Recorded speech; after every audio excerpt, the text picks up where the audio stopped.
Hello dreamers, and welcome to the 318th episode of Killafornia Dreaming. This is the second part of a two-part series involving the 2020 murder of Alyssa Burkett in Carrollton, Texas. If you haven't listened to part 1, which is episode 317, then you're going to want to pause this, listen to that episode first, and then come back and listen to this one. Before we get back to the story, I have a few reminders about this show. This is an independent podcast that is 100% subscriber supported, and there are a number of ways that you can help. One of the things that I would like you to do, if possible, is subscribe to Killafornia Dreaming on YouTube. All of the episodes are up and running, and while I don't have videos, what I am doing is going back and adding a unique thumbnail for each episode, so you'll eventually be able to see more than just my cover art, and that way you'll be able to easily identify the episode and pick and choose which ones you want to listen to. Once I get all of that done, I'm going to try and play around with implementing a slideshow for each of the episodes so that you can see photos related to each case while you're listening. One thing at a time, please also follow the show on Facebook, Instagram, X, and TikTok. I do keep you posted on updates and new episodes across the social media platforms. And also, please leave a nice rating and a review in all the places that you listen to this show. That always helps. And if you have $1 or $2 to spare each month, please consider subscribing to Killafornia Dreaming on Patreon. I'm also trying to fix and update everything on there. I'm adding fresh links, new thumbnails, and updated titles. Like I said, I'm doing that for both the episodes on Patreon and on the free show, so everything is going to be much more clear and much easier to find. I went through my Patreon the other day, and I did start it 8 years ago.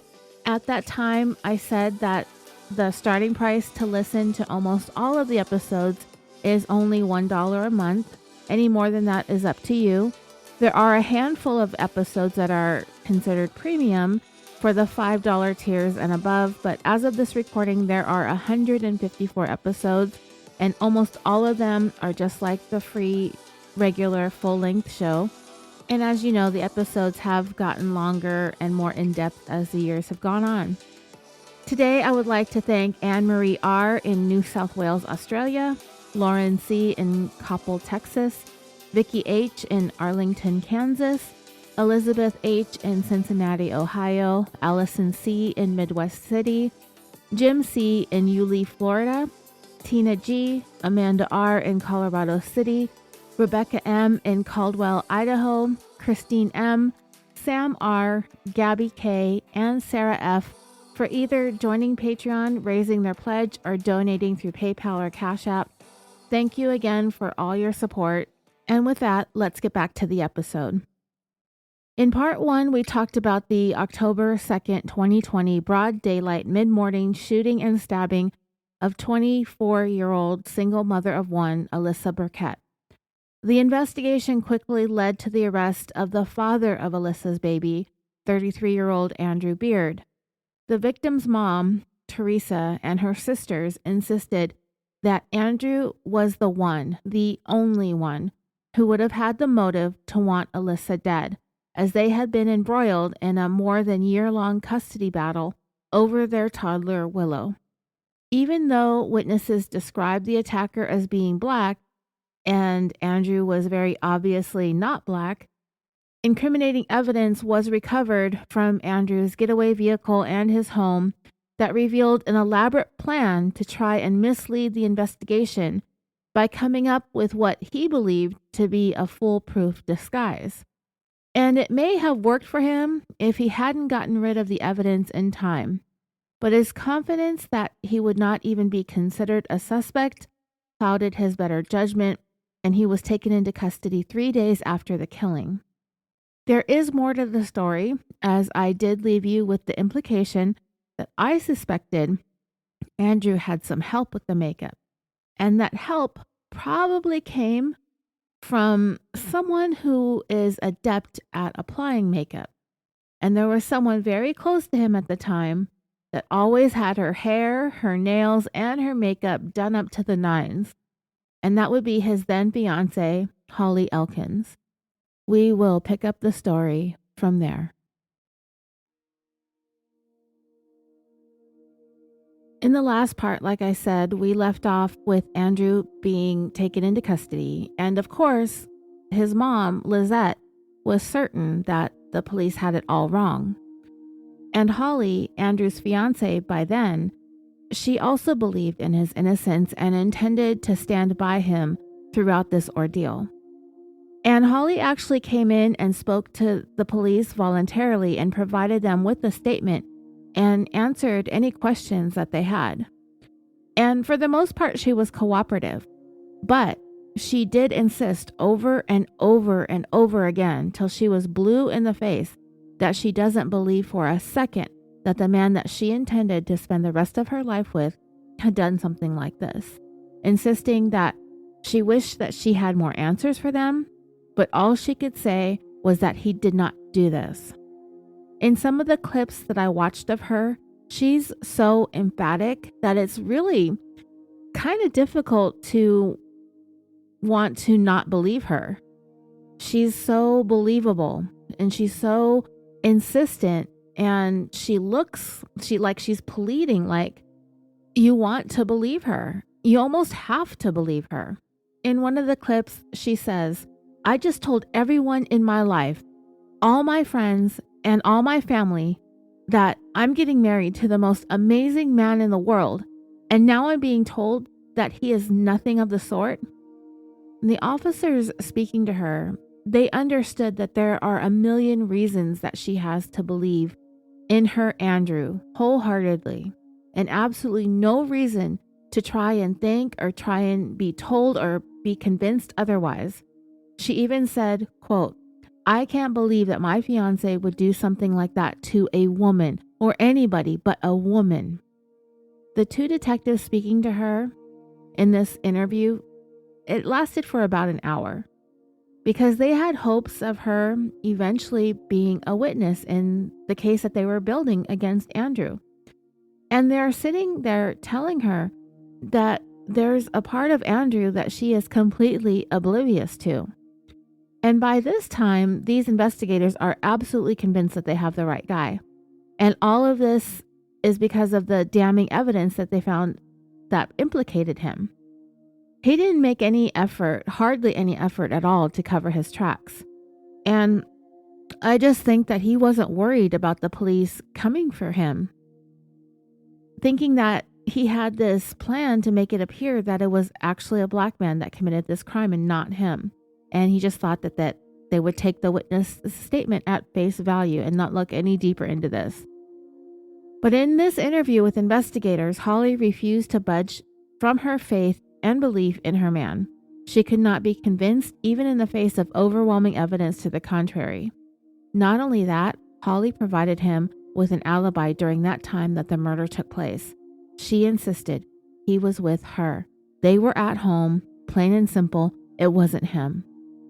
And if her alibi is to be believed, then it would be impossible for Andrew to have been the one to commit the murder. One simply cannot be in two places at once. And they actually had a back and forth with her. And you know, when I watched this interview, Holly Elkins is so convincing that she might have almost had them, but they had way too much evidence to the contrary.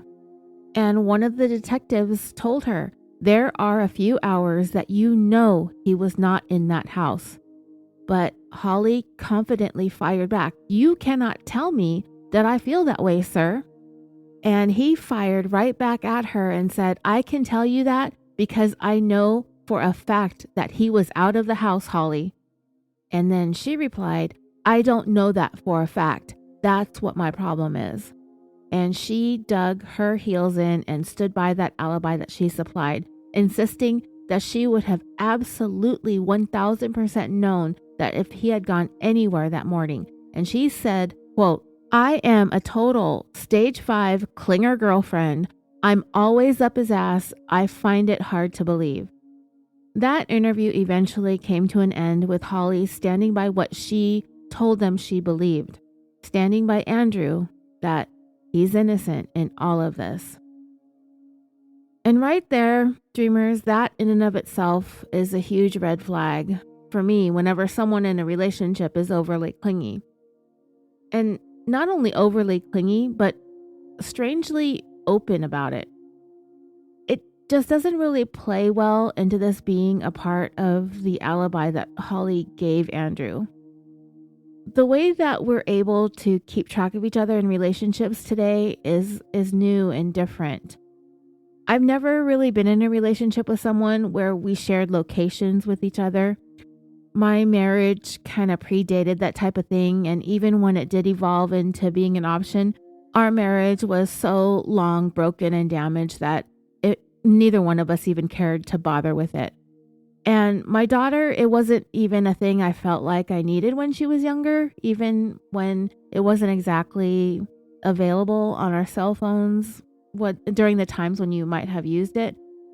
But now it's turned into this common practice for everyone to share locations with friends, and I've kind of become accustomed to it as well. I can see my daughter's location if she's at home or at work, and if I decide I want to call or text, or I see that she's at a friend's house or she's out to eat, I won't bother her. In that sense, yeah, I like it. But I don't and I won't insist on sharing locations in order to keep track of someone's location, because I have to have knowledge of where they're at all times. I don't follow people on social media to see what they're doing or who they're with. I don't have the desire or the energy to quote unquote be up someone's ass, as Holly put it. I kind of feel like if I have a relationship where I feel like things have to be that way, then it's not really going to be worth the constant stress and anxiety that all of this has the potential to lead to. Not that I want to live in like this state of ignorant bliss. I just want to be able to feel like I can trust somebody and not have to be checking on them around the clock, It feels good to feel that way. And I haven't been able to feel that way until recently in a very, very long time. So all that being said, this really made me start to think about what kind of person Holly Elkins actually was to feel the need to be that much of a Klingon girlfriend. She's either super insecure, which she doesn't appear to be, at least not to me anyway. Though she is a really pretty young woman, or she's super photogenic. She's good with her makeup. She looks very confident in herself, but she could also be deeply insecure as well. I don't know her, but I'm jumping to that conclusion that she's not insecure. So the only other conclusion that I could jump to is that she's super controlling. Unless Andrew gave her the reasons to feel the need to be up his ass all the time, if she found out he was seeing or even talking to other women, this relationship with Holly hadn't been going on all that long. So if Andrew began to calm down about fighting for custody in the wake of getting together with Holly and finding this new happy relationship, along with his overall attitude towards Alyssa changing for the better, and that happened in conjunction with when he started to get serious with Holly, then it's possible that the relationship hadn't been going on for very long, maybe less than 8 or 9 months, possibly more if he started seeing Holly any earlier. But it seemed like that cosmic shift in him happened in the spring of 2020, just as COVID set in. And it was a very short time after the parenting, custody, and child support agreement was reached that Andrew's attitude towards Alyssa began to change for the worse again. Just like it had been prior to reaching that settlement agreement in court, but it got even more intense. And from there, it was only 7 months later that Alyssa would be dead.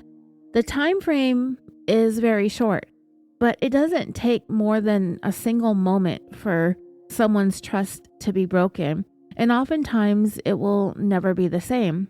So I ask, why was Holly such a Klingon? My guess would be to be controlling. It could be because she suspected he was, eyeballing other women or, messing around behind her back, maybe. But based on what we're going to find out about her later on in this episode, I'd say being an extremely controlling person would be the likeliest of reasons that she's a clinger girlfriend. So Holly ended up going back to the Airbnb that they were sharing with Andrew's mom after that interview with detectives. And they kind of just made a pact to stay together there at this Airbnb while the whole thing with Andrew worked its way through the system. And as Lizette and Holly continued to live together, they grew really close, almost to a point where they seemed to feel and live like they were the only people on the planet that believed in Andrew's innocence, and they needed to protect that. And they drew strength from each other. They would lean on one another for support. They would depend on each other, and they would only leave the home together. They just felt like they needed to keep up this barrier around themselves to protect each other, and that was how they were going to navigate the days and weeks and months to come. Making things even easier, 2 weeks after Alyssa's murder, Andrew had a bail hearing, and the judge granted him bail, and he was going to be released shortly thereafter. So it was going to be the three of them, Andrew, his mother Lizette, and his fiancée Holly, that would be banded together to fight these charges. At least that is what Lizette and Andrew were thinking. Holly, on the other hand, had other ideas.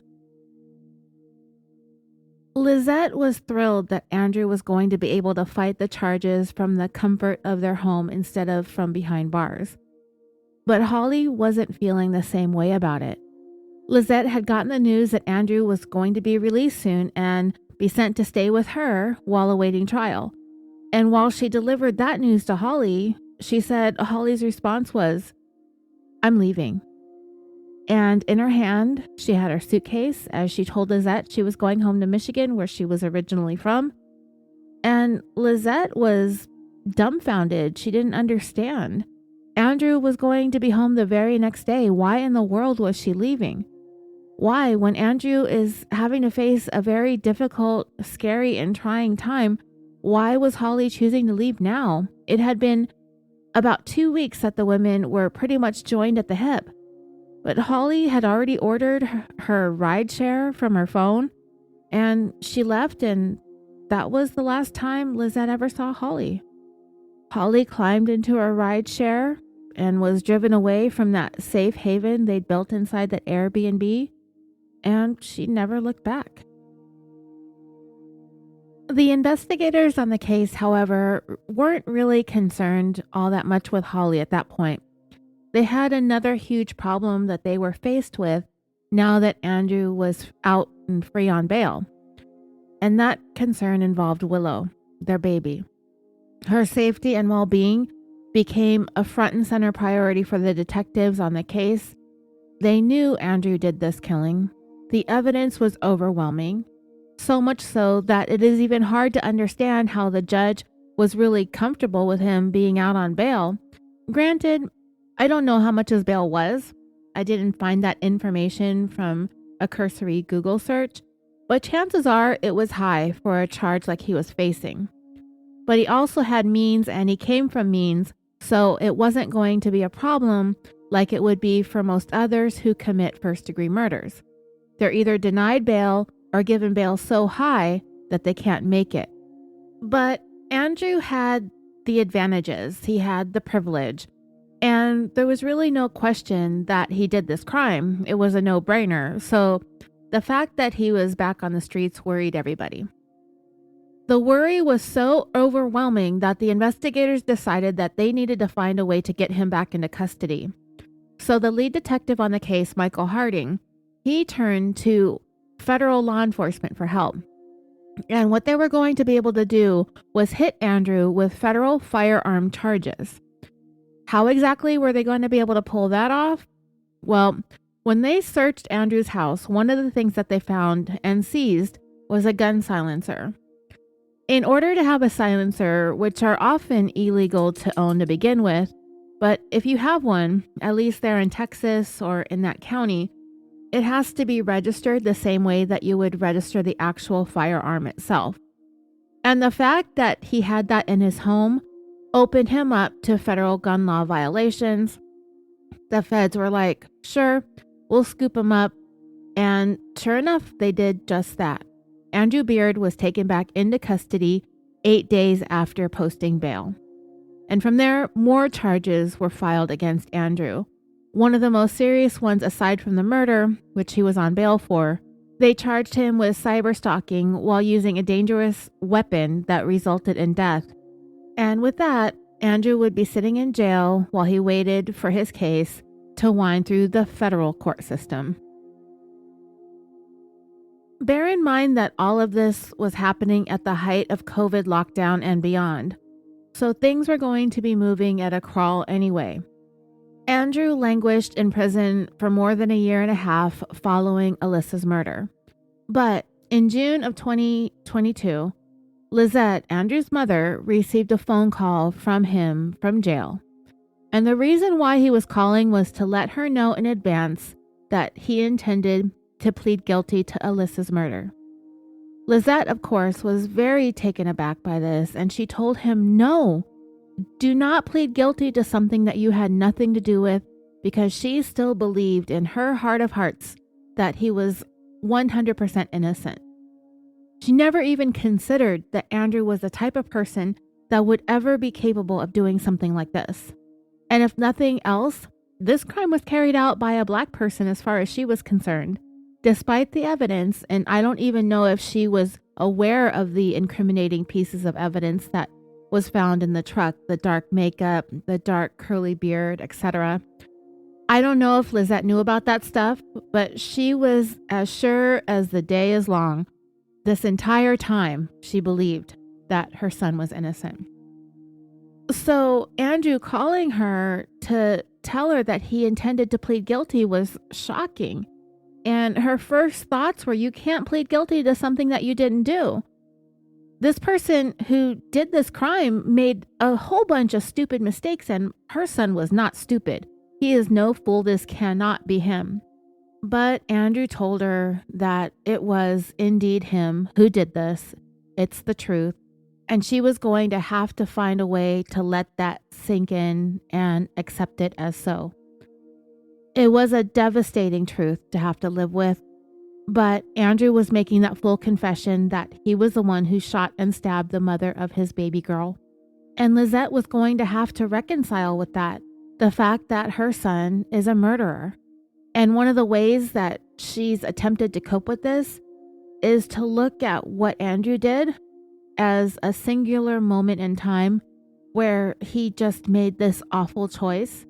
And that in the end, when you look at the whole spectrum of who this man was and is, that this was just something that was such a terrible moment where he just wasn't himself. And it wasn't going to define who her son is to her. So Andrew decided to plead guilty to murdering Alyssa. He would admit to what he did, but along with that, Andrew was also providing authorities with statements and information that did not actually put this case to bed. Not just yet, anyway. He had some things to say, whether or not he wanted to. It was part of the plea. And it would actually cause Alyssa's case to stay wide open instead of being filed away with Andrew's confessions. After he decided to confess, he was brought into an interview room with the FBI in order to provide them with some information that he'd been keeping to himself this entire time. And it all had to do with Holly, his now ex-fiancée. Holly Elkins had been long gone by the time Andrew confessed to being the one who killed Alyssa.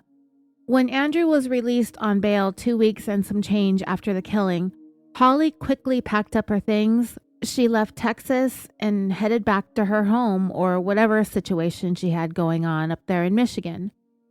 In speaking to a childhood friend of Holly's named Stephanie, she was interviewed for the TV show that I watched on this.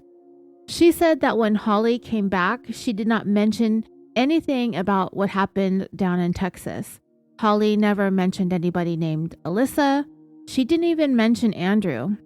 She told her best friend absolutely nothing. After she sat down in the initial interview with police complaining that she had just told all of her friends and family that she was getting married to the most amazing man on the planet, right? And here, her best friend since pretty much birth said that Holly mentioned none of it. Not a word. Stephanie said that she connected with Holly and they went out together about 7 months after she moved back from Texas to Michigan. So that would take us to May or so, approximately May of 2021. And Stephanie said during that time, it looked as though Holly was trying to have a brand new, fresh start. She had gotten herself into a new condominium. She got herself a new Lexus and she got herself a new boyfriend.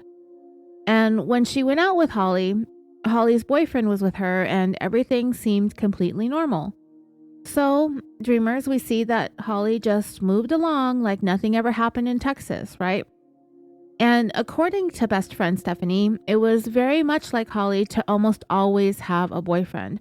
Ever since they got to the age where they started getting interested in boys, she said that Holly had this way of being able to have these guys just like under her spell, wrapped around her little finger, if you will. She knew how to get what she wanted, and she always was the one in control of the relationship. She was the one in charge, she was the one in the driver's seat, and these men were there to do Holly's bidding. And so, true to form, we can confidently infer that Holly had levied that same level of control and manipulation when she was in her relationship with Andrew. Meanwhile, back down in Texas, investigators were beginning to learn these same things about Holly and her, should I say, personality type. It certainly did not go unnoticed that back in October of 2020, just a little more than 2 weeks after Alyssa's murder, that Holly hightailed it out of Texas. But they really had no reason to think that she had any type of involvement, except for the fact that she was dead set on providing an alibi for Andrew that was impossible to have been. So either she was mistaken or she was lying, and it could have gone either way. And as much as we all know and believe wholeheartedly that someone as cute and attractive and bubbly looking as Holly is also very much capable of being a cold-blooded killer, at first glance, though, on the surface, nobody investigating this case had even really taken her into consideration as having any role in Alyssa's killing. Andrew was the one who had the issues with Alyssa. He was the one who had been acting aggressively and rude towards her. He was the one who was stalking her with a GPS tracker that he clandestinely placed on her vehicle so he could follow her around. He was the one who bought the getaway vehicle. And in that vehicle, only his DNA was in there, along with Alyssa's blood. The fake beard had the dark makeup smeared on it. Andrew Beard was up to his eyeballs in this. They got their guy, and he's going to confess and take a plea. Case closed, right? Not so fast. The FBI had gotten involved in this case when the investigators in Carrollton, Texas wanted him off the streets when he made bail for Alyssa's murder. They were able to haul him in on those federal gun charges related to that unregistered silencer that he had in his house when it was searched. And with that, Andrew was going to have to tough it out in jail while awaiting trial. After thinking it over for a year and a half or so, he decided to plead guilty, and that would leave him open to the chance of getting out one day. My math is telling me that it's not going to be until he's 70 years old, based on the release date that I saw on his prison profile. But 1 month after he called Lizette to tell her his plan to plead guilty, Andrew was brought in to give a video and audio recorded interview with the FBI, and that was part of the plea deal. And the more they started taking a closer look at the things that Andrew was saying, the more that they began to see Holly Elkins in a very different light. She appeared to be quite emotional in her initial interview with investigators regarding Alyssa's murder. She was very convincing. Of all the acting that we've seen in interview rooms, Holly put on probably the best performance that I've seen. She said that she feels horrible about what happened, that she's sad beyond belief, that she cries herself to sleep every night ever since the murder. She pulled out all the stops. But as they took a look back at Holly and Andrew's relationship and their communication history, investigators soon came to discover that Holly actually hated Alyssa with what the detectives described as a burning passion. She didn't just hate Alyssa with a passion. She hated her with a burning passion, no less. The text messages between her and Andrew reflected exactly how Holly truly felt about Alyssa. And she had nothing but terrible, degrading, derogatory things to say about her, calling her all kinds of names: ugly, fat, a horrible mom. And there did come a time when the investigators shared this information with Alyssa's mother and sister. In fact, Alyssa's phone number, they found out, was saved to Holly's contacts as cunt baby mama. So when we hear all this stuff about Holly, we might start to think or feel that maybe she was deeply insecure, like I was talking about earlier. But I don't know if it was really about being insecure necessarily, but it all going back to what my initial thoughts were about her behavior as this level 5 Klingon girlfriend, that it had more to do with her need to be in control. And I think the same could probably be said here regarding Alyssa's place in Andrew's life. Alyssa was the mother of a child that Andrew adored. So in that sense, Alyssa had a type and a level of control, or as Holly saw it to be control, that Holly could never be or have. She could never live up to that role as Andrew's baby's mother. Holly absolutely hated the fact that Alyssa was the baby mama. And I wouldn't even want to say that I think Holly wanted to be the one who was the baby's primary mother figure. I don't even really think that, to tell you the truth. I just don't think this woman had any room in her life for love of anyone else but herself. I think she liked how Andrew and his daughter complimented her and her life and her look. She liked the image. She liked the storybook. She liked the fairy tale. She wanted to be the queen, and she simply wasn't. I don't think she loved Willow at all. I think Holly loved the way Willow made her look. I think she loved all the attention that she got when she was with Willow. I think she loved the idea of people thinking that she was the mom, but she was stuck in this seemingly insignificant role of only being Dad's girlfriend. They were engaged, but she hadn't even leveled up to the title of stepmom yet. And even then, I don't think that would have ever been enough for Holly. I think she wanted to be able to call herself Willow's mom. I think she wanted to be able to say it with confidence and with zero interference from anybody else. I think she wanted to be able to fall into that role without anyone getting in her way. I believe Holly didn't want to have to explain who Willow really was to her, which was her boyfriend's daughter. And the only way to do that was to get rid of the one thing standing in her way.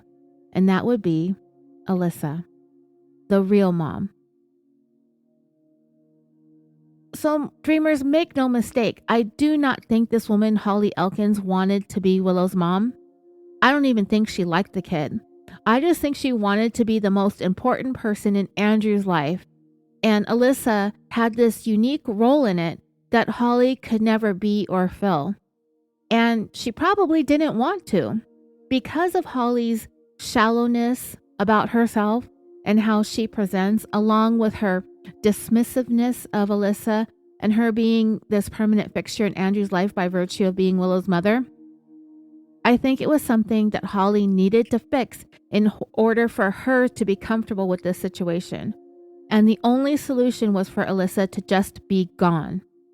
And if it wasn't so next level horrifying to think about getting rid of a child too, I think Holly would have preferred that Willow never existed either. I don't think Holly loved Willow, not one single bit. I don't even think she cared about her. I think she tolerated it because she wanted to be with Andrew. And I think she wanted to be with Andrew because he accentuated her life and her net worth. I actually don't think that this relationship would have lasted very long. Andrew may have really been head over heels for Holly. She was a head turner, and he probably loved having her on his arm. But the excitement of all that really wears thin. It happens to the best of them. Some of the most beautiful women in the world get cheated on. And the rest of us, when we see that happen, we're just like, wait, what? And you're looking at their husbands or their boyfriends and you're really confused. It's like, wait a minute, you married Beyonce, but you did what? And Elizabeth Hurley was famously cheated on. Jennifer Garner, Gwen Stefani, Halle Berry, Eva Longoria, Shania Twain, Sandra Bullock, Jennifer Aniston, and in an ironic twist, Angelina Jolie, Princess Diana. Beautiful doesn't mean they're immune from men's assholery. Same for men too. I'm sure there's famous, rich, attractive men that have been cheated on as well. But we don't need to get into all of that. And you know, I've always felt like sometimes when you're dealing with women like Holly, and I've never been one of those like Insta pretty types, and I never will be, but that's why I say women like her. The novelty of it all tends to fade, and what are you left with? And if Holly is as much of a Klingon girlfriend as she says she is, then you probably know that she's high maintenance, she's probably difficult, demanding, annoying, and naggy, and it just gets old. I just think this relationship was toxic and doomed from the start, and the fear for baby Willow's safety was warranted, but I don't think Andrew was the problem. I believe the real danger was Holly. Just ask Gannon Stout's mom and dad. They know better than anybody what it's like to be manipulated. And we all know how that story ended. I think Holly would have been happy to move right into the role of Willow's mommy. However, I very much believe her contentment would have been finite. Because to me, just like everything else, it gets old. It got old for Leticia Stout. And I think Holly would have been in this perpetual state of competition and harboring feelings of deep jealousy towards Willow. I think they'd always be vying for Andrew's undivided attention, or she at least would be. Willow deserved to have his undivided attention. And I don't think Holly is the type of person who likes to lose ever. And I think as Willow grew older, she would have become more and more of a thorn in Holly's side. But Alyssa's family, her mom, Teresa, and her sisters believe that Holly's hatred and animosity towards Alyssa was steeped in jealousy, but they also think that Holly wanted what Alyssa had, and that was Willow. However, I differ in that opinion. I think Holly viewed baby Willow as an accessory, a prop that she could use to enhance her own look and her own status. I don't think she genuinely wanted a kid of her own. I don't think she ever wanted to have to be pregnant. I don't even think she loved Willow, like I said. I don't think she cared about her. I don't even think she liked her. Holly was way too much about herself at all times. And eventually, I think if this relationship would have lasted, that Holly would eventually drive a wedge between Andrew and his daughter if he allowed it. And I think she would have been able to do so successfully if she continued to have that stronghold on Andrew. But I don't even think it would have lasted very much longer, even if Andrew had gotten away with Alyssa's murder. That is a heavy piece of baggage to carry throughout a relationship. Having the dark cloud of a murder hanging over you every moment of every waking hour would tear everything down at some point in time. I don't think any relationship could survive that. So yeah, the family thought that Holly was obsessed with baby Willow. And I could see that appearing to be the case on the surface. But Holly Elkins is such a superficial, shallow person that I don't even think she's capable of being obsessed with anyone or anything except for herself. If she appeared to be obsessed with Andrew, if she's the level 5 Klingon that she says that she is, it's not because of who Andrew is or what he has to offer, but rather it's all about what he does for her. How does Andrew improve Holly's life? How much does he increase her personal worth? How does he make her look to others on the outside? And I think baby Willow was simply an extension of that. And what a tragic story to sell to your Insta friends and Insta family and Insta fans and Insta followers. Truly amazing story to tell. She's stepped into the role of Willow's mom after Willow's actual mother was brutally murdered in a random, unsolved, broad daylight attack. I could totally see her running with that until the next shiny new thing that Holly wanted came along. I could be wrong, but I don't think so. Holly is way too much all about herself to be way into someone else. The only type of person that someone like Holly could be with successfully, I think, is someone who is either completely subservient to her or just as self-absorbed as she is. And I mean equally, if not more so. Holly needed to be with someone that she could keep on a short leash. Or she needed someone who would be able to keep up and match her or exceed her self-servingness. Kind of like Kanye West and Kim Kardashian, right? Who better to put up with each other than two people who love themselves so excessively that the only type of person who could tolerate it is someone just like themselves. It's a weird state of being, but in some ways it makes sense. I don't think this relationship would have lasted long enough for Holly to have had a lasting impact on Willow. And I do think Willow's life would have always been in danger if Holly would have remained a primary caregiver in her life.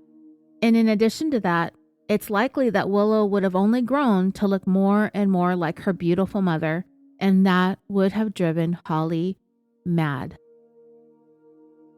And so, as the FBI's investigator sat in that interview room with Andrew, the more they let him discuss what happened, the more that they began to see a clear picture of Holly to begin to emerge, as well as her part in what happened to Alyssa. Andrew made it clear Holly was the one in charge of everything in their relationship and in their lives. Everything began and ended with Holly. She was the one who told Andrew what to do, when to do it, how to do it, and don't even bother asking questions, just do.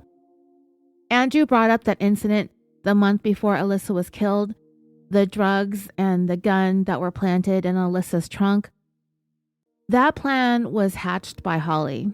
And in addition to that, Holly had even tried to get Alyssa's mom in trouble with the law too during that time. She wanted both of them criminally charged with something. For Alyssa, it was that drug plant, and for Alyssa's mom, Holly attempted a different scheme. It began when Alyssa and her mom drove past Andrew's home. Holly was living there at the time.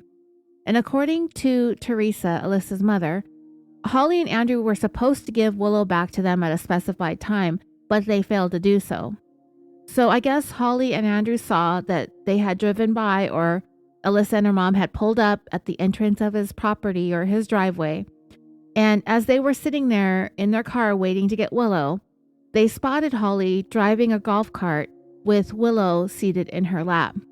And she's headed down this long driveway towards them. And according to Teresa, she got out of the car, she picked Willow up from Holly's lap, handed her over to Alyssa. Alyssa buckled her into the car seat and they drove away. But that wasn't the end of the trade-off. Holly would end up calling the police to report that Teresa had assaulted her. And when police showed up, they had their body cams on and the encounter with Holly was recorded.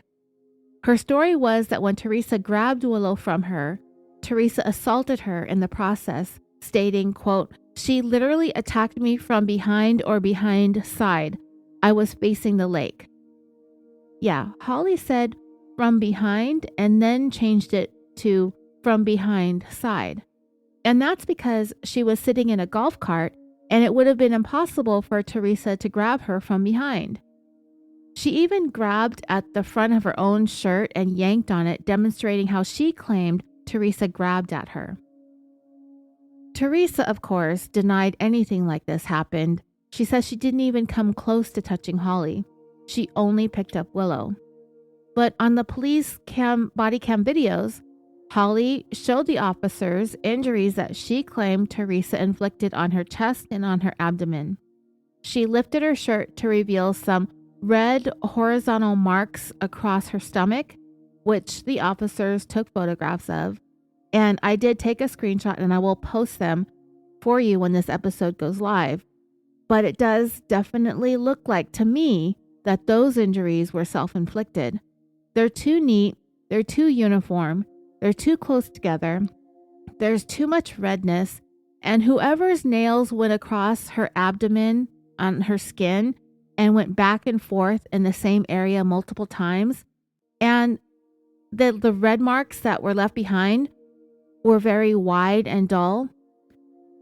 Whoever did that, it was as if those scratches were made with acrylic nails. And I know for a fact that Holly had manicured nails. I saw them in pictures and images in the YouTube video that I watched on this case. She had one of like those squared off tips with the French manicures. Teresa could have had acrylic nails as well, but I certainly do not believe that those scratches were inflicted by someone attacking her. They wouldn't have been horizontal.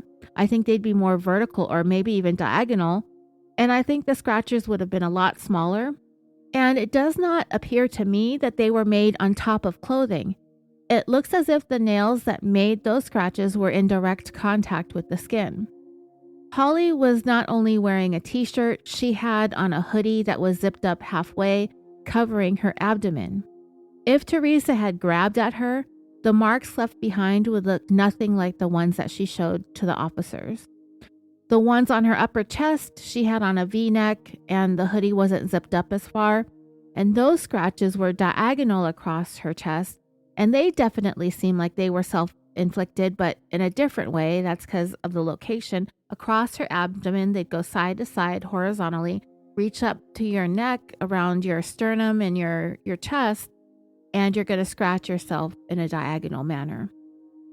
They definitely seem like they were inflicted at a different time in a different way. And fortunately for Teresa and Alyssa, the police that came to investigate this agreed. The injuries did look self-inflicted. And no, they weren't that serious. I get redness like that when I just scratch an itch. And dreamers, as we talk about these things that Holly was trying to do to interfere with Alyssa's custody and visitation and really her entire life, we can't help but think just how disturbing this behavior is on Holly's part. I mean, Andrew's going along, so that doesn't make him any better, but she's the one that's coming up with this nonsense. It's very troubling, the lengths that she was attempting to go to in order to try and gain primary, if not full custody of Willow. So we can see why Alyssa was growing increasingly worried about what Holly and Andrew were going to try to do next. And I'm not even sure that Alyssa suspected that Holly would have had anything to do with this. So you kind of wonder, did she even not take her own suspicions seriously, meaning Alyssa? She seemed to have been aware that she was on some level vulnerable to the danger that this couple potentially presented. But do we really think that we would allow our minds to go there, to that dark place? Did she not take her own concerns seriously enough? Like, who thinks that someone is actually going to murder you?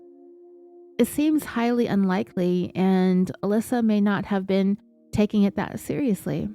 And it seemed like she was more aware when she was in vulnerable situations, so she probably didn't think that anything would ever happen to her in front of her place of work, in the middle of a busy weekday morning, in public, in broad daylight, in front of countless witnesses. She probably thought that someone would jump from the shadows and attack her from behind or under the cloak of darkness. I mean, with the drugs being planted, this report of this alleged assault by Alyssa's mom, it didn't appear like these two were going to give up anytime soon, despite the fact that what they had tried wasn't working. So they had to come up with something that was fail-proof. So that story spilled out of Andrew inside that interview room as he detailed what Holly said and what Holly did that ultimately led to his attack on Alyssa. He said that Holly did not mince words. She was incredibly upset that their efforts to get either Alyssa or her mom or the both of them arrested had failed. She belittled Andrew for everything. What he was doing wasn't working, so moving forward, she demanded that he prove to her that he is worthy of being with her. He had to prove himself to her, telling him that she refused to be with a man who's a pussy or a pushover to some lowlife, that lowlife being Alyssa. She sent a text message to Andrew that read, quote, "I want a man who protects his women and child before anyone else and doesn't give two fucks otherwise." And that is a perfect example of what I said earlier about Holly. She's completely manipulative. She managed to weasel herself into Andrew's life to not just be his girlfriend, but to take control over everything he did, and she was going to make sure that he did the things that she wanted done, no matter what he had to do to make it happen. So, as he's talking to the FBI, Andrew said Holly's manipulation and control got a hold of him. He stated, quote, "Like I was emotionally drained at that point. I just basically said, okay. And I became submissive to whatever she wanted me to do. That was the task that I did." That sentiment was woven throughout her text message history with Andrew. About a week before the murder, Holly had gone on a trip to Mexico, and she kept the pressure on him to get rid of Alyssa. On September 25th, 2020, literally 1 week before he shot and stabbed Alyssa, Andrew received a text message from Holly that said, quote, "I hope you handle it. I'm not coming home to BS." Andrew texted her back, quote, "That's my goal." Holly returned a text again and said, "Well, it will be a whole different conversation if I feel like you are ride or die. If not, then I don't know." For investigators, what they feel like Holly is saying, either he's on her side or he's against her. You're either going to ride with me, you're going to die with me, or else you won't be anything with me. Another thing Andrew said in his interview with the FBI is that after he killed Alyssa, Holly was morbidly and uncomfortably interested in the details of the killing itself. In fact, he said that it was actually when they were in bed together that she began begging him to tell her about it. And to me, that is some sick, sadistic serial killer type shit, right? Serial killers who love to tell and retell the stories of their crimes over and over again, it's out of pure enjoyment in being able to relive it. So yeah, Andrew had an earful for the FBI. And with everything that he had to say, they then had their sights squarely aimed at Holly. And Holly, for all of her blissful psychopathy, she likely figured that all of this was long behind her. Holly probably never even gave Andrew a passing thought. And you know, the investigators could have just moved on and not bothered with it any further. But this was such a tragedy in so many different ways, and it breaks my heart. I'm truly heartbroken that this child lost both of her parents barely after turning 1. And it's also sad that this was so painfully unnecessary. So many lives were shattered and really for nothing. Like when you step back and look at what was all this for? A twisted obsession, a pair of twisted obsessions, Holly's obsession with herself and Andrew's obsession with Holly. That's what drove everything that happened. And a young mother with her whole life ahead of her, who was very, very much loved by her mom and her sisters and her daughter and her friends. It's just painful to think about. And all that was lost because of some bitch with a pretty face. A bitch with a pretty face that is gravely mistaken if she thought anyone had moved on from this. Andrew had a lot of time to sit in a jail cell and think about what he did and who he did it for. He threw away his entire life and future with his child for a woman. It's hard to imagine how he felt like she was worth everything that he had to lose. Today, Andrew Beard is only 38 years old. He's housed at the United States Penitentiary in Tucson, Arizona. His release date is set for February of 2058. That's the year Andrew is set to turn 70. His child, Willow, will be 39. It's not much to look forward to, but it's more than what he left Alyssa with to look forward to. Andrew Beard stole her entire future. Her entire lifetime was taken from her and from their child.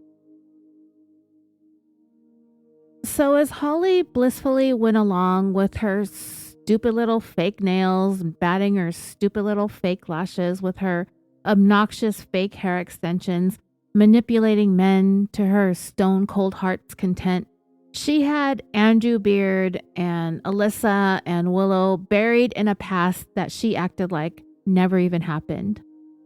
But little Miss Holly was in for a shock if she thought that this wasn't about to come back to haunt her. It may have taken some years. She probably thought that she had Andrew so tightly wrapped around her little finger that he was never going to implicate her. But Holly doesn't really know or understand how quickly that can change when someone is sitting in a jail cell and staring at spending the rest of his life in prison. She didn't realize how Andrew's feelings for her were slowly going to morph from that obsessive kind of love to that bitter kind of resentment. The only way these two people were going to keep a secret is if one of them was dead. Holly did not realize that her allure and the manipulativeness that went along with that only works when the target of her manipulation is getting something from her. If she were smart, she would have stayed Andrew's best friend. She would have visited him, kept up a relationship with him. She could have just lived her life any which way she wanted outside of prison. She could have even married him. If she would have played her cards right, she could have kept manipulating him from afar. But she didn't even wait for Andrew to get out of jail on bail to give him the kiss off. She just picked up and vanished and figured he would take their secrets to the grave and she would just ride it out with her pretty little blonde self. Luckily, for the sake of humanity, Andrew did not let that happen. Federal investigators didn't waste much time filing charges and getting Holly Elkins into custody. She was arrested in July of 2023, just a few months shy of what would have been the third anniversary of Alyssa's death. She was taken into federal custody just as she was getting off a plane at the Miami airport from a vacation that she had taken in the Dominican Republic. And it was something Alyssa's mom and sisters had been waiting for, because for a time, they didn't think that Holly's arrest was ever going to happen. But when it did, it was so emotional, but so much of a weight off their shoulders. It was something that they had carried with them for all those years.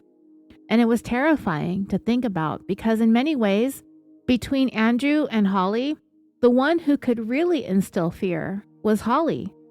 Even though Andrew did something so cruel and so vicious, we know that, or we can be fairly certain that if not for Holly, Alyssa would probably still be alive. Because we know that there was a period of time that Andrew let his anger and animosity towards Alyssa go. And more towards the beginning of his relationship with Holly, that's when that was happening. That was also likely a part of her manipulation tactics. Holly wanted to get Alyssa into a position where she trusted her and Andrew, and in order to do that, she had to play it nice until she won her trust, at least tentatively. I don't think Alyssa would have ever really fully trusted Holly that early on, but the fact that she was able to settle things with Andrew in court was enough to win her over with Holly. And once Holly had Alyssa's trust, it was then and only then that she would be able to manipulate Andrew into doing her bidding while at the same time keeping Alyssa close. It was truly diabolical how Holly managed to get everything and everyone to line up for her perfectly in order for her to get Andrew to help her get rid of Alyssa one way or another.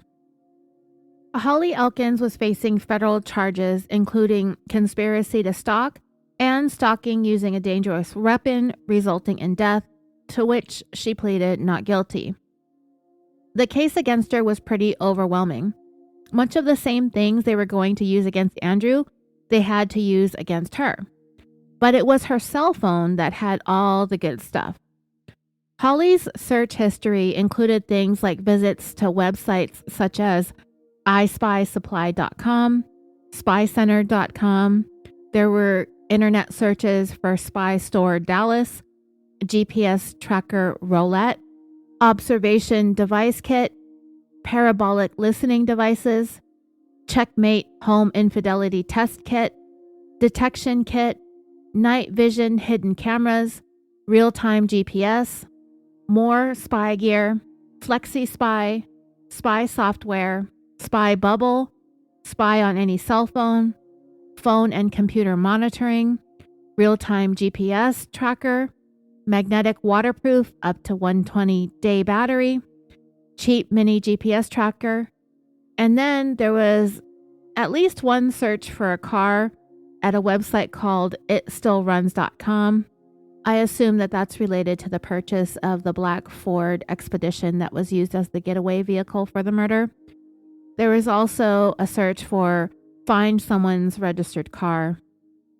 That, I think, is related to getting Alyssa's car registration information, maybe her license plate or possibly even an address. I don't know. These are not difficult things for Holly to have found, but I presume that if she could have found it online, she would have preferred that. There was also evidence that during the time that the ammunition and the hunting knife was purchased, that Holly and Andrew were together, meaning their phones were probably moving in tandem. Holly was also linked to the purchase of the makeup that Andrew used in order to disguise himself as a black man. She had a receipt for a bottle of dark brown foundation found amongst her things. It was from a Walgreens. I'm not 100% sure the exact link that they made to the foundation since it had been almost 3 years, but Holly probably did something stupid like use her rewards card or something like that. But I'll tell you, the show I watched on this did not allude to the fact that Holly Elkins was involved in the crime until about a half hour into the episode. So you really don't know the twist unless you know the twist. So in the show, the case was solved relatively quickly. It just took some time for Andrew to decide that he was going to take Holly down with him. Holly was linked to that makeup.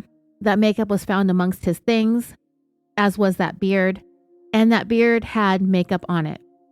But you know, when I first learned that the makeup was involved in disguising Andrew as a black man, I kind of had a thought that it sort of sounded like he had his girlfriend's help. He just doesn't strike me as the kind of guy who would have buying and applying makeup in his wheelhouse. But one look at Holly and you know that makeup's a passion, or at the very least, a hobby. I immediately assumed that Andrew had help putting on the makeup to try and passing him off as a black man somewhat believable. So, remember the day after Andrew surrendered himself to law enforcement when he found out that there was a warrant for his arrest? That next day that he was taken into custody, Holly went down and played the stunned and shocked, saddened but willing to help, cooperative yet defensive, and absolutely standing by her man when she went down there to speak to officers. She provided them with that official statement of hers.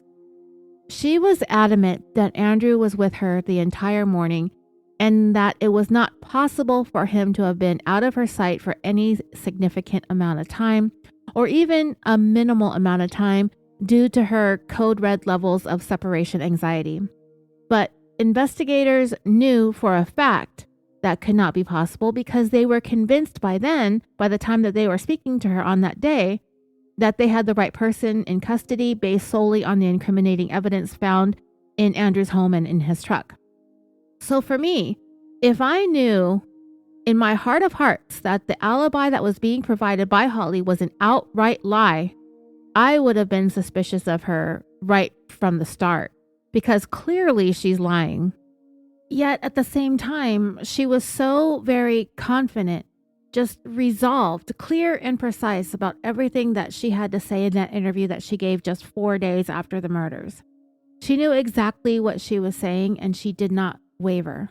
She stood by her word, so I'm not willing to give her the benefit of the doubt that she might be mixing up her mornings. This literally just happened at the time that the interview took place.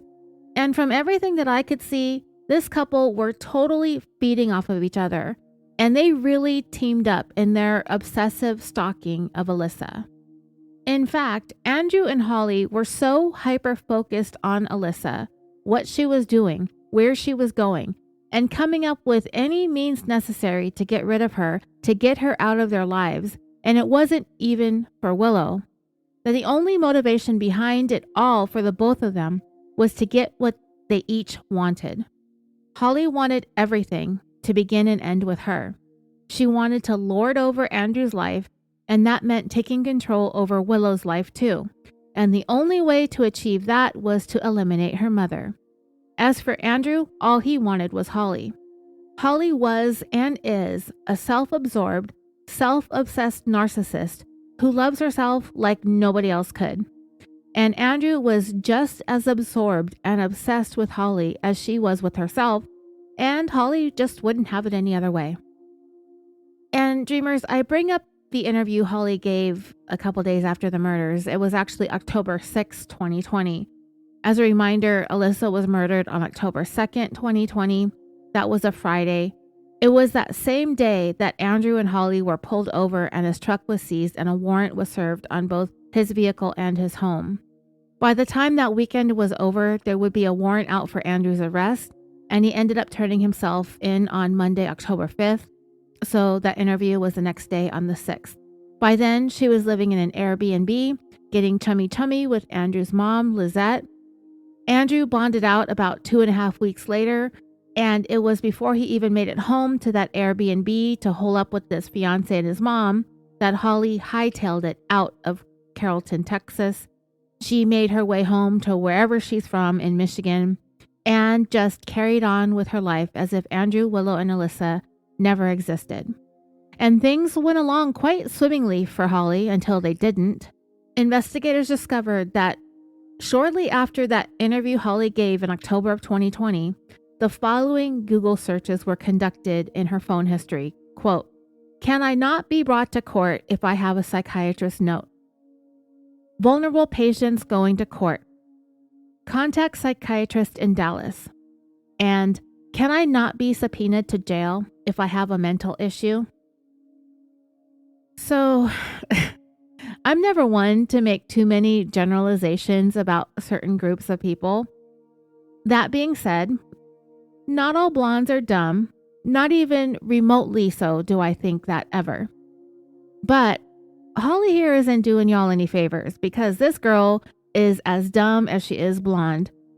These look like Google queries a third grader would make. Can I get a psychiatrist note? Like she's trying to get out of running the mile in PE, right? And can I not be subpoenaed to jail? I mean, she got the mechanics of it wrong, but subpoenaed is one of those big fancy words that she probably learned watching Legally Blonde. We can see that she isn't even in the same ballpark as considering that she might get in trouble for this. Not even coming close to considering it. She's concerned about having to be put through any type of court proceedings where she might be called to testify.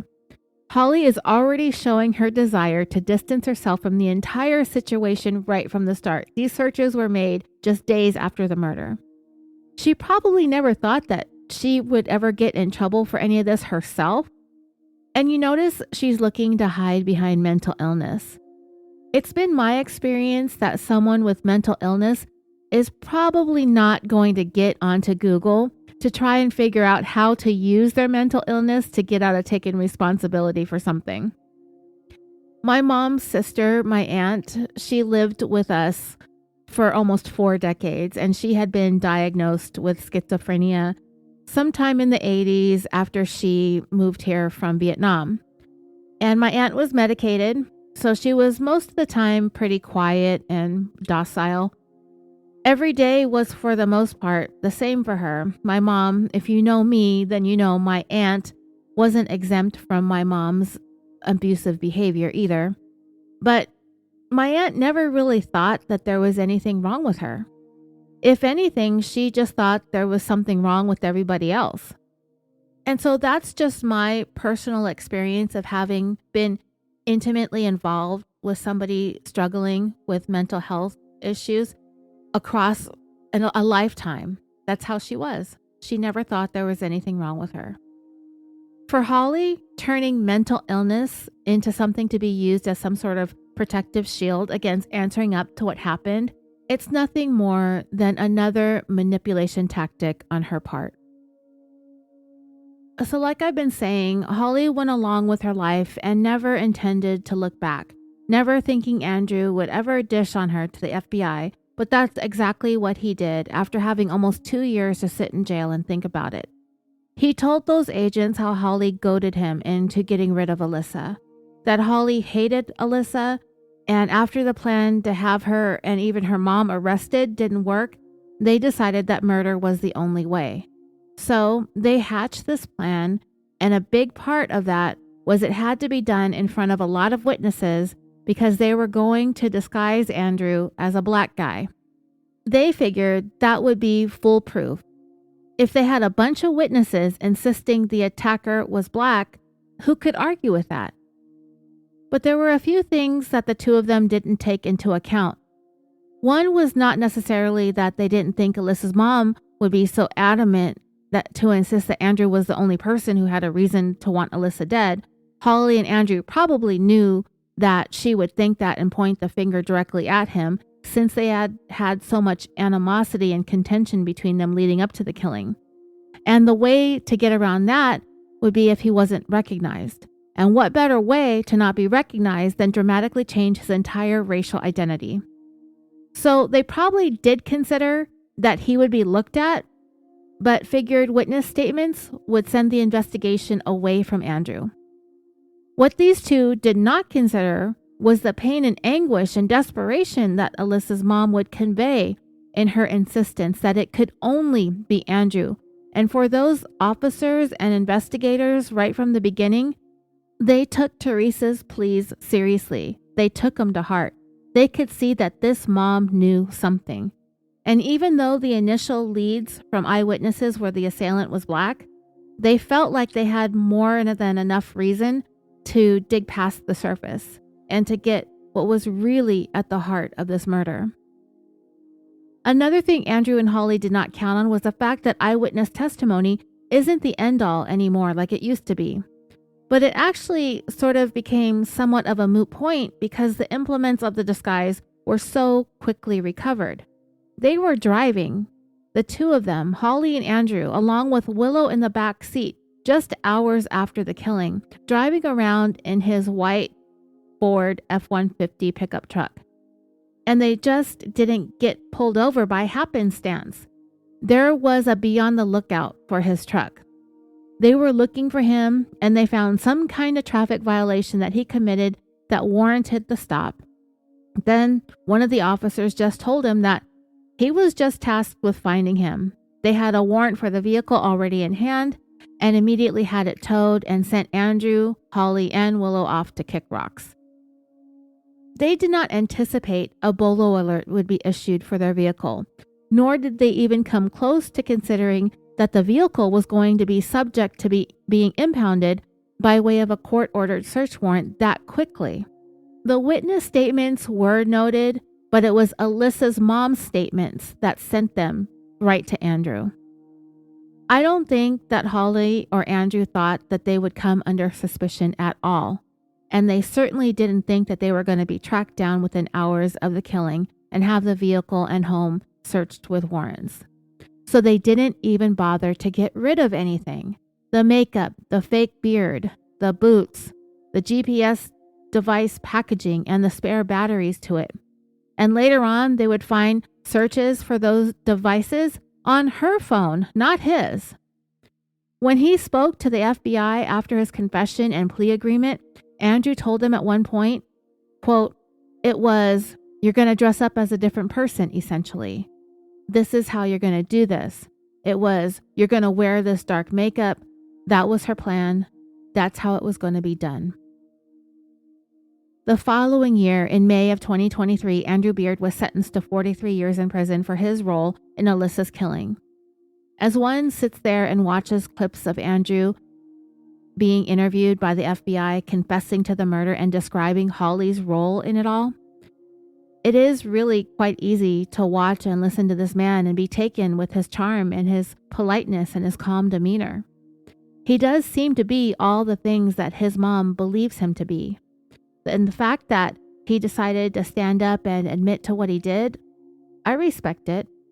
And the fact that he wasn't going to stay quiet about Holly's involvement casts even more positive light on Andrew, because in many ways, it's easy to want to really detest this woman due to her slithery, venomous behavior and her manipulative tactics all wrapped up in this pretty little package.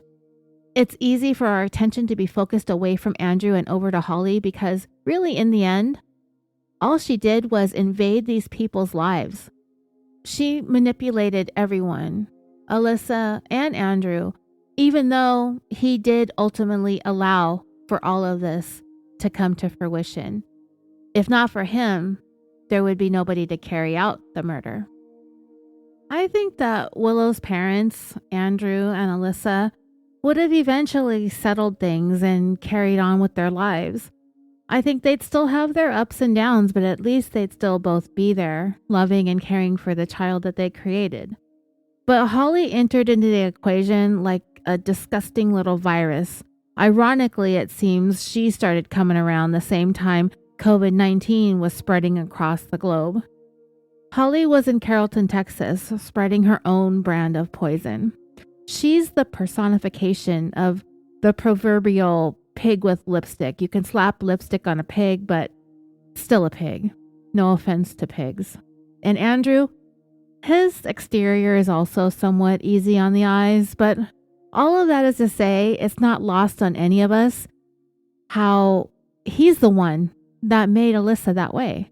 He's the one who shot her in the face and then chased her down like a wounded animal and viciously stabbed her. He plunged that knife into her, causing 44 wounds, a combination of stabbing wounds and defensive wounds. The investigators on the case said that Andrew Beard is a monster, but he was Holly Elkins's monster. He tracked Alyssa like he was hunting. He came up to her and intended to take her out with one shot to the head. But when it didn't kill her, when she got out of her car and tried to save her life, he came back after this wounded prey and finished her off with a brutality the detectives on the case had not previously seen at any point in time in their careers. And in his interview, Andrew did explain that he explained why he decided to come back and finish Alyssa off. They asked him, why'd you come back? And he said that he could see that Alyssa was still alive. He knew that she was in a tremendous amount of pain. She was probably going to die a slow and painful death. So in what he could only describe as, the only words he could find to explain himself was that he did it to provide her with a measure of mercy. That this was some way of making death come quickly and easily to her. To me, that sounds like the politically correct answer, but I don't think he did that out of the goodness of his heart. If he was in any way acting from the heart, he would have never even considered doing anything that would cause harm to the woman who brought his only child into this world. He did this because he did not have the balls to face Holly with a third failed attempt at getting rid of Alyssa. She made it clear to him that he better handle it. She was on vacation and she wasn't going to come back to any more bullshit. He needed to not be a pussy, to not be a pushover, to be a man, stand up, and protect his family by any means necessary. Holly most likely played up the allegations that she made against Alyssa's mom, that Alyssa's mom had attacked her when they were making the exchange with Willow, telling Andrew how Teresa assaulted her and scratched her all up and down her chest and abdomen. And whether or not he believed Holly's story doesn't matter. He was on board with the plot to eliminate Alyssa regardless.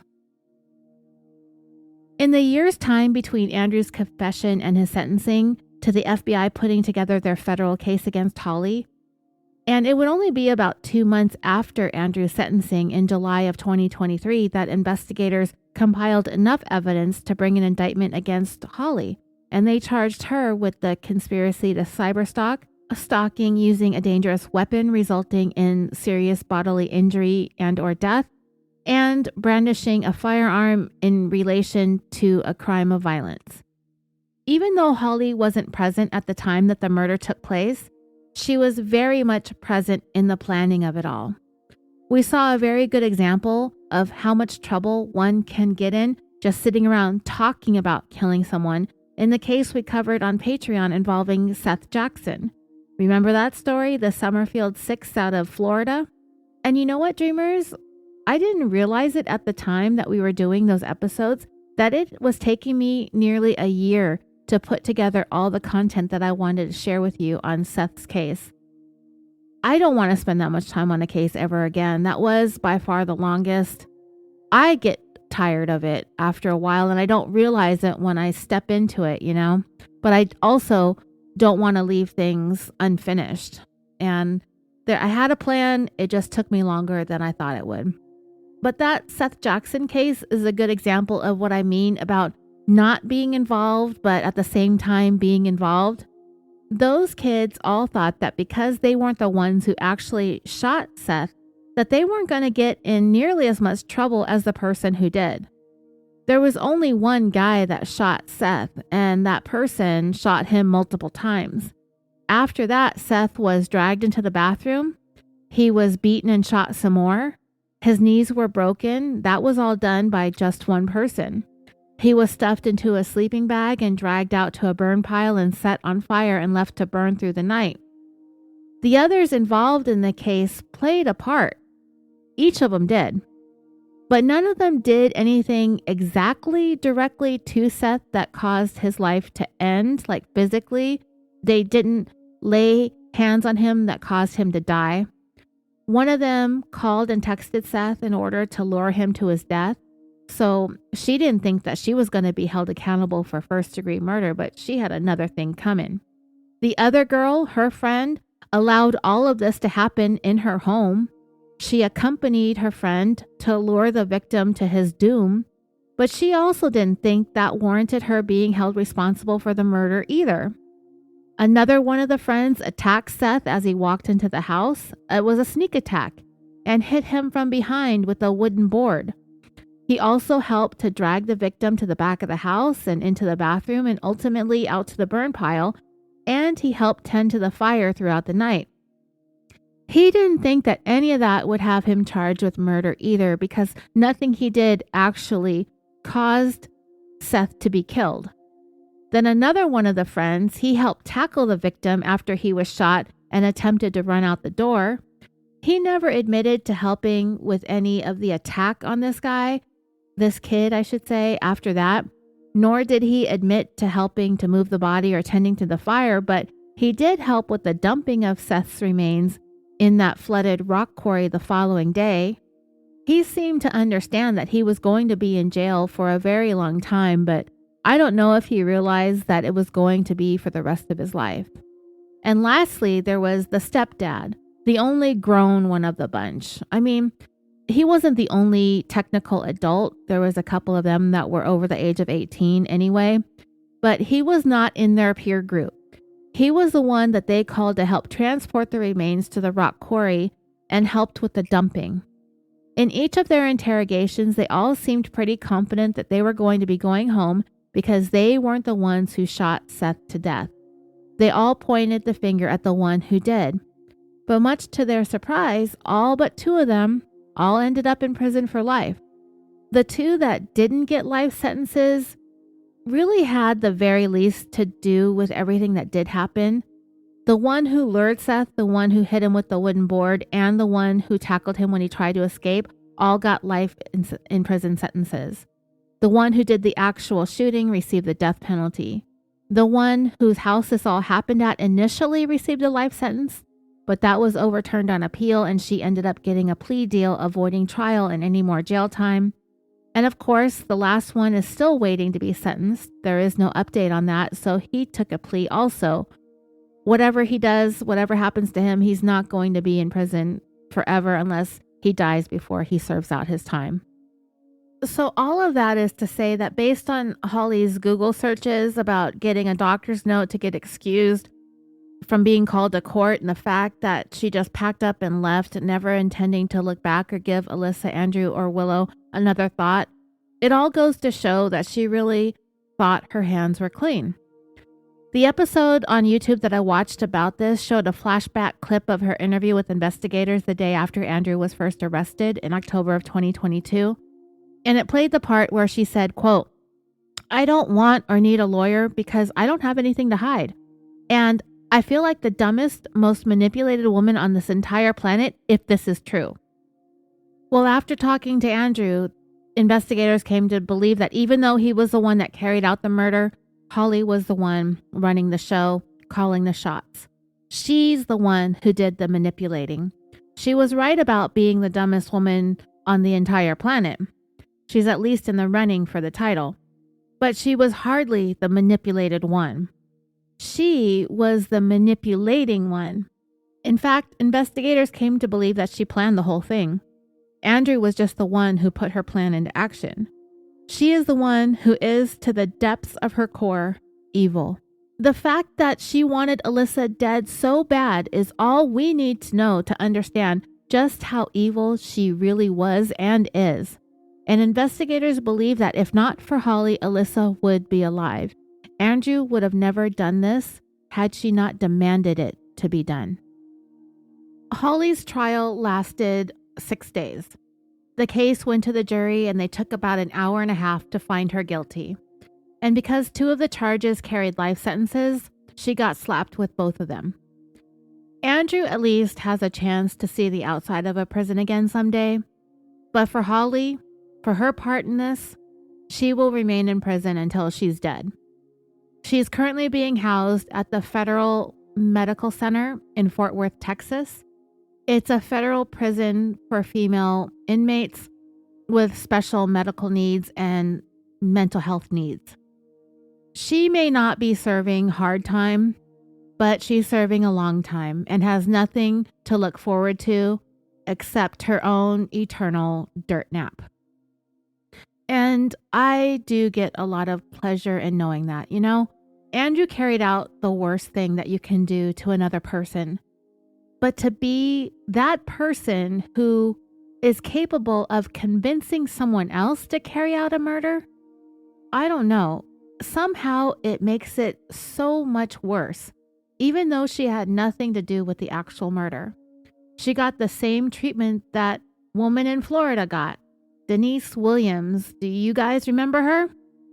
Her husband, Mike Williams, disappeared in Florida in December of 2000. His mom had that relentless fight to prove that he wasn't eaten by alligators. He disappeared while duck hunting with his best friend, Brian Winchester.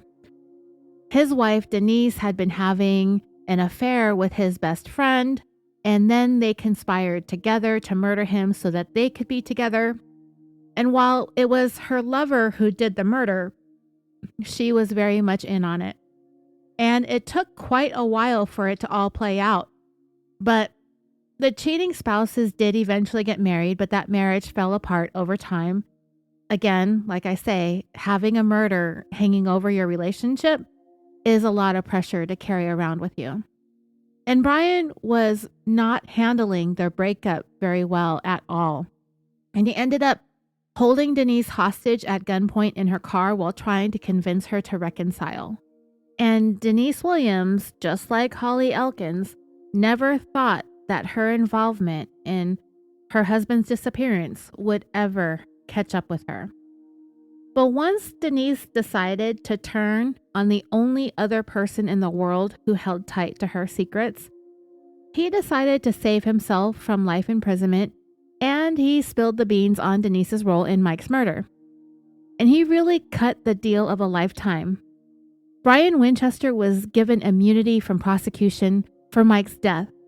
He was given a sentence of 20 years for kidnapping Denise, and part of that agreement was to testify against her at trial, which he did. And in December of 2018, Denise went on trial more than 18 years after Mike's death, and she was subsequently convicted of her role in Mike's murder. And she got a way more severe punishment than the actual killer did: life without parole. Even though Brian's testimony could be construed as being a way of saving his own skin, he did, in fact, stand to lose his freedom for the rest of his life if anyone were to ever find out that he lied about anything on the stand. So the guy's got nothing to gain by lying and everything to lose. Brian Winchester will be out in 2036 when he's only 66 years old. He even said on the stand that he has no reason to be untruthful. Even though he did this terrible thing, he still stood to lose his freedom for the rest of his life, and that was always going to be hanging over his head. At any moment, one thing could turn, and what do you know, his release date is changed from 2036 to when you kick the bucket. Florida is also taking down those Adelsons. You know that case? That's another favorite out of Florida. One by one for that murder for hire plot, right? The Adelson family. You guys know that story. It's still going on since the 2014 murder of Dan Markle. How that whole family are getting plucked off one by one for a murder that none of them actually committed. However, they set into motion thinking that they could hide behind their privilege and their prestige and their wealth, thinking that they could buy everyone off to get their way and to keep their hands clean. They're all going down, like I said, one by one. And the wife, I think, is going to be the climactic end to this more than decade-long saga. Every single one of those Adelsons is eventually going to be behind bars, with the exception of her one brother that wasn't involved. Everybody that was involved in that case was going to go to jail forever unless they cut a deal. There were the two hitmen, Sigfredo Garcia. He decided to go to trial and was found guilty and sentenced to life in prison. His co-conspirator took a plea deal and is serving out a 19-year sentence. Not bad for being involved in a killing, especially in Florida. Sigfredo's ex-girlfriend, and also the ex-girlfriend of the victim, Dan Markle's former brother-in-law, Charlie Adelson, her name was Catherine Magbanawa. She had a mistrial in her first trial, but was convicted of first-degree murder and related charges in a second trial. And she was slapped with 2 life sentences plus 30 years. And Catherine Magbanawa's role in this murder was nothing more than being the go-between, but she was also on the Adelson family payroll for helping to broker the hit. I mean, she had a significant role. It mostly involved money and her relationship with Charlie Adelson and whatever was going on between them still. And as for Charlie Adelson, he was the one who helped hire and pay for the hitman. He also helped find the hitman through his girlfriend or ex-girlfriend. He was sentenced to the same thing as Magbanawa, 2 life sentences plus 30 years. About 1 week after Charlie Adelson was convicted, his mom, the matriarch of this whacked-out family, she was arrested while trying to board her one-way flight to Vietnam. As it stands, her trial is scheduled to begin this year on August 25th. That's next month. And you know the prosecutors still have her husband to take out, the patriarch of the Adelson family. He might be going down next, and I think the ex-wife of the victim, Wendy Adelson, I think they're saving her for last. The last news that I was able to find on Alyssa's mom is that she was working towards adopting Willow. I was curious as to if and how they were navigating through any kind of working relationship with Andrew's mom, the mother of the killer, the grandmother of the child, but I wasn't able to find any information about whether or not they're having a working, functioning, cooperative grandparenting relationship. And while Alyssa's mom and her sisters try to pick up the pieces and move on from the pain and from everything that was taken from them, they do rejoice in the fact that through Alyssa's daughter, Willow, her memory isn't just living on, but a part of Alyssa is living on in her.